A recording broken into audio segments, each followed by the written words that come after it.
जी को या लालू जी को, वो अपना वोट कभी नहीं बदले, क्योंकि आपने तो एक बार उनको वोट दिया है, तो फिर आप उनका वोट आप बदलिएगा कैसे, विरोध कैसे कीजिएगा? तो ये तो अजीब लॉजिक है आप लोगों का। सर, नीतीश कुमार जी कह रहे हैं कि भाजपा के लिए काम कर रहे हैं। चलिए, नीतीश कुमार जी देखिए, एक तो उम्र भी हो गई है, आपको पत्रकार होने के नाते ये ध्यान रखना चाहिए कि 17 साल नीतीश कुमार जी जब मुख्यमंत्री रहे हैं, उसमें करीब करीब 15 साल वो भाजपा के साथ मुख्यमंत्री रहे, ठीक है।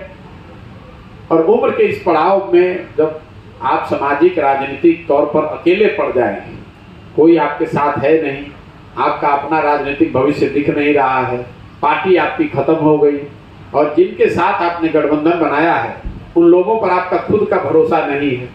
मैं नीतीश कुमार को जितना जानता हूं, वो कभी भी आरजेडी के साथ, लालू जी और तेजस्वी के साथ उनका कोई सरोकार सामंजस्य बैठ ही नहीं सकता है। ये तो सिर्फ अपने पद को, अपने कुर्सी को बचाए रखने के लिए उन्होंने एक एडजस्टमेंट किया है। वो इसलिए किया, उनको कोई लालू यादव या आरजेडी से प्रेम नहीं हुआ है, आप इस बात को भी समझिए।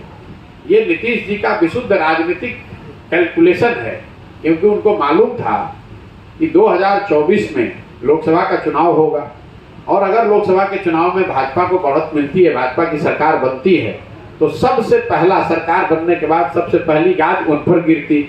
उनको हटाकर भाजपा वाले कहते कि हमारा मुख्यमंत्री होगा। इसलिए वो व्यवस्था कम से कम 25 तक अपनी कुर्सी बची रहे, इसलिए उन्होंने भाजपा को छोड़कर अब आरजेडी के साथ गठबंधन बनाया है।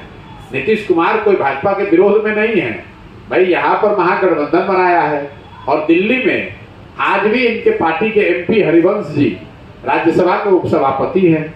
तो बिहार में महागठबंधन है और दिल्ली में एनडीए है। यही नीतीश कुमार की राजनीति है। लेकिन उम्र है, उम्र के इस पड़ाव पर थोड़ा आदमी डिल्यूजनल हो जाता है, घबराहट है, आगे का रास्ता नहीं दिख रहा है, तो किसी के लिए कोई टिप्पणी कर देना ये कोई बड़ी बात नहीं है।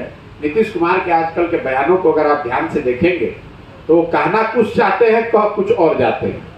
अपने बयान में पहले उन्होंने कहा, किसी ने पूछा प्रशांत किशोर के बारे में, तो उन्होंने कहा कि मुझे प्रशांत किशोर के बारे में कोई बात नहीं करनी है। फिर 1 मिनट के बाद कहा कि इस आदमी को ABCD का ज्ञान नहीं है।